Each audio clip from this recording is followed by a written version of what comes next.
Good morning. It looks like it's night time because this hotel is so goddamn gloomy. But it is morning. This is the first day of PAX, so I'm buzzing. But then I looked on Twitter and someone actually tweeted me a picture of what the weather looks like outside. Here, let me show you guys. It's like full on snowing right now. My god, this curtain. Look at that. You can see it on the camera. How cool is this? But we have to walk about 20 minutes in the snow now, so I guess that's not so cool. I kind of like, look at the furniture in this place. I don't know if you can see this. Look at the furniture in there. It's like some kind of Zen garden. I kind of like it actually. I don't know if those sofas are very comfortable, but anyway, yeah, it's snowing, so... Oh, we've actually got some reasonably good light when you sit right next to the window. But we're going to be heading off to PAX, I think, to get there just before 9, and then we'll go in early and we'll have a look around all the because the press get an hour to look around. So I want to go and check out Bethesda's stall, man. I'm so excited. I'm like a little kid at Christmas. I can't wait to go there. But I'm not looking forward to the weather. Apparently it gets to -9 later tonight, so I'm not looking forward to that at all. But I'll let you know how it goes. And if there is some snow on the cars, but if the snow settles, I guess it'd be pretty cool. See Boston in the snow. But I'll let you know how it goes. Goodbye.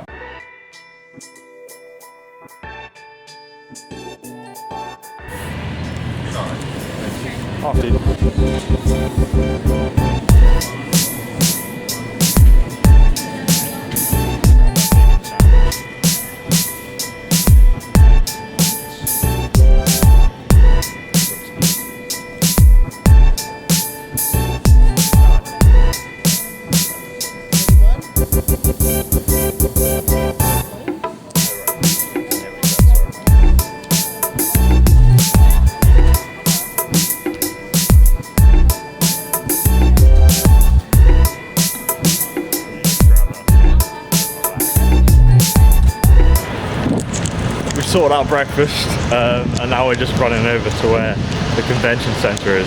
And it's snowing a blizzard right now. Look at the snow on these cars. It's pretty crazy. So we're just gonna like run over there. What's the time, Drew? 8 minutes to. Okay, well we've left it quite late, but we'll get there. Fine.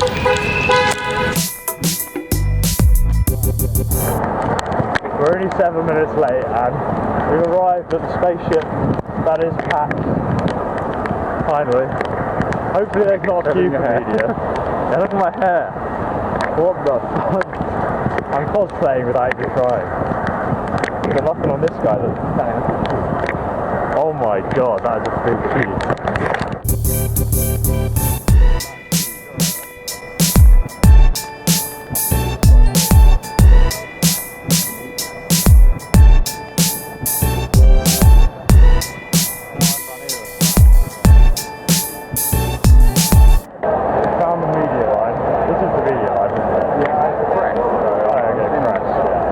Look at this view, man.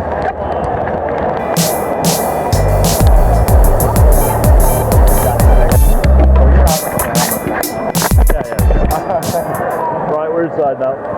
That was really easy. We didn't have to queue up past this massive mob of people, which is nice.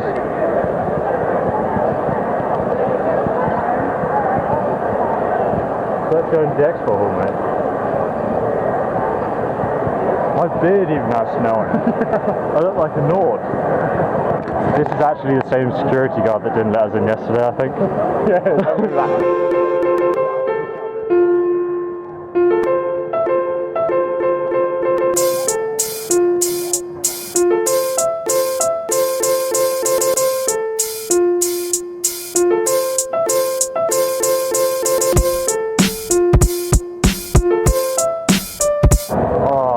this looks incredible. It's big. It's huge. This is only one floor.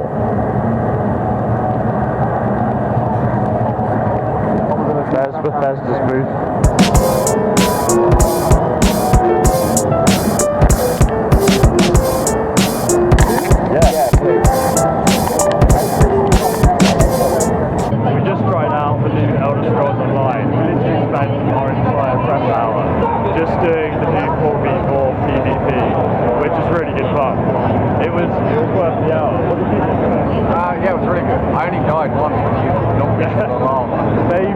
done this really cool like environmental design where there's just this giant lava canyon, and you can, as a Dragon Knight, you can like just knock people into it, and that's how I killed Drew. And it was just so funny, like literally, I didn't die. I felt like the Dragon Knight was quite overpowered. Like you were nigh on killable pretty much. And then our team won, yeah. So there were 3 teams, and it was 3v3v3, 4v4v4. No, 4v4v4. We won by a long way. Yeah. And I asked them about if they were going to do some balancing for, because they do balancing for PvP in Cyrodiil. But I was going to ask him if they were going to rebalance stuff for 4v4s. But he said that they're not. Everything's still sort of being centered around Cyrodiil PvP. But obviously when it releases to the public, we'll see if that changes. So after playing, I had a good chat with Brian Wheeler, who is the lead PvP designer on the Elder Scrolls Online. So this guy's job is pretty hard, man, especially considering so many people have been waiting for ESO Battlegrounds. I think it does really add a more team-based competitive environment though, which everyone really wants. But Brian was basically telling me that they're planning on putting a variety of PvP game modes within each map. So they're going to preemptively design the PvP maps to work with future game modes. To start out, there will be 3 game modes to begin with: Capture the Flag, Domination, and then the game mode we were playing. Brian told me that each map is very different. The Morrowind map, which I played on, is very open with a giant lava pit in the middle that we were just slapping people into, and that was so much fun. And then you have the Dwemer map, which has lots of like different levels to it, and it also has a ton of Dwemer traps. And this is really cool because you can actually trigger these traps and just set them off while someone's trying to like capture a flag or something, and they'll just get absolutely wrecked. I made it very clear to Brian that the environmental design on the map was just like really good fun. So I think this is definitely like a focus of some sort of really interesting aspects that they've added to these different maps. Then there's also an Argonian themed map, which has like this central tower in that you can see everything from. So you get like a real height advantage with this map that you can play about with. All the characters that we played with were maxed out and fully geared out with food and potions and everything. So it wasn't an even playing field apart from the skill of each player. We were literally the first people to play, so I think most of the people we were playing with were like other media. But Brian told me that they've made matchmaking so that it will initially search for players near your level, and then it will broaden that search if it can't find anyone. I also found out when playing the game that it was really hard to see who was winning. Aside from the fact I didn't die and had the highest amount of kills out of anyone, I didn't actually know our team even won until the end screen and it said, "Oh, you won." And I was like, "Oh, cool." So I said to Brian, that needs to be a little bit clearer. And look, they've since updated it with 3 flags, and you can very clearly see now who's the winning team and how many points you need to get ahead of them.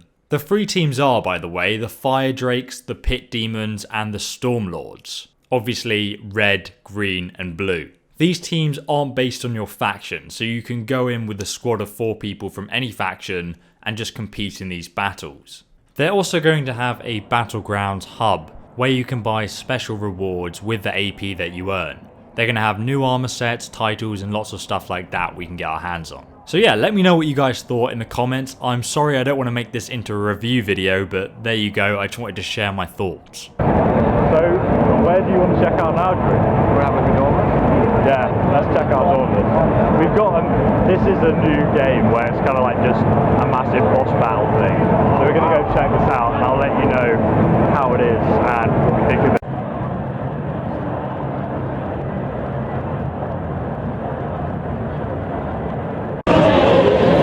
So we just played Dauntless, and that game was really awesome. It's kind of like Monster Hunter and Dark Souls, so it was pretty good fun.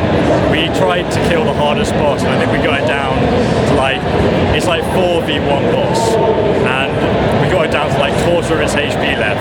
The guys said we did pretty well. No one's managed to beat it yet. Nobody's been able to kill it yet. So at the moment it's in alpha, and they're going to do like a pre-release, so you guys can like download it early, get early access, and play the game for yourself. But it looks really good, so I think we've got another meeting with them on Sunday. Dauntless was probably one of the funnest games that we actually played at PAX. It's a 4-player co-op versus one boss. They have several different bosses and each boss has an entirely different theme and moveset. The bosses even learn and develop after each fight, so at higher levels you may have a more experienced boss that plays more tactically than a lower level boss. And there are also so many interesting mechanics as well, and I'm looking forward to showing you guys this game more when I'm actually allowed to. But for now, we'll just wait and see.